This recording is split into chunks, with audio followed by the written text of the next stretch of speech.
विश्वगुरु श्री संत श्रेष्ठ निवृत्तीनाथ महाराज यांची वारी आता सोलापूर जिल्ह्यातल्या करवण गावातनं मुक्कामाच्या स्थळावरनं आता पंढरपूरकडे प्रस्थान करताना दिसून येते।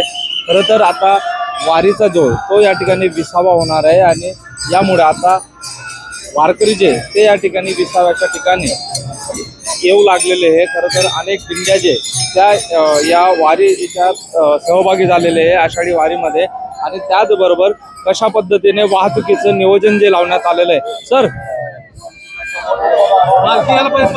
वारीचं नियोजन जे ते वाहतुकीचं कशा पद्धतीने लावण्यात आलेलं आहे? हायवेला फाईट करण्यात आलेले त्या लेनला, आता ह्या लेनला गाड्या सोडल्या जाते। हो बरोबर आहे, कारण डबल रोड असल्यामुळं एक साईडनं वाहतूक दोन्ही सोडलेले आहेत आणि एक बाजू मोकळी केलेली आहे वारकऱ्यांना जाण्यासाठी। म्हणजे आता वाहतुकीला काय अडचण नाही।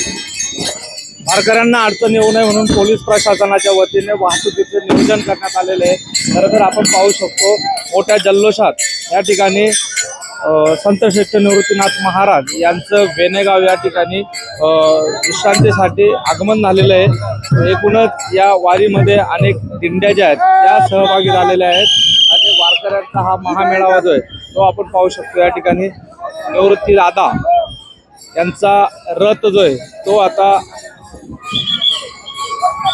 वेणुगाव या ठिकाणी पोहोचलेला आहे आणि खरं तर या क्षणाची परिसरातले नागरिक असतील, वारकरी असतील, भाविक असतील यांच्याकडनं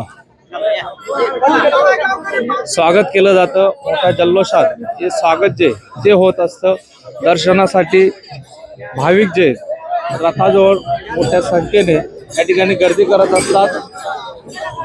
खरं तर अनेक भजनी मंडळी या ठिकाणी येत असतात। आपल्यासोबत महाराज आहेत। महाराज, खरं तर आता शेवटचा टप्पा राहिलेला आहे, पंढरीच्या दिशेने वारी पोहोचेल, काय एकूण उत्साह दिसून येतोय? गावागावात स्वागत केलं जातंय। खऱ्या अर्थानं विश्वगुरु श्रीमान निवृत्तीनाथांचा पायी पालखी सोहळा हा श्री क्षेत्र त्र्यंबकेश्वरवरून खऱ्या अर्थाने निघालाय। पण आता खऱ्या अर्थानं ज्या क्षणाची आम्ही वारकरी आतुरतेनं वाट बघत आहोत तो क्षण म्हणजे आमच्या पांडुरंगाचं दर्शन, तो क्षण जवळ येतोय आणि खऱ्या अर्थानं श्री क्षेत्र वेनेगाव या ठिकाणी निवृत्तीनाथ येऊन ठेपलेले आहे।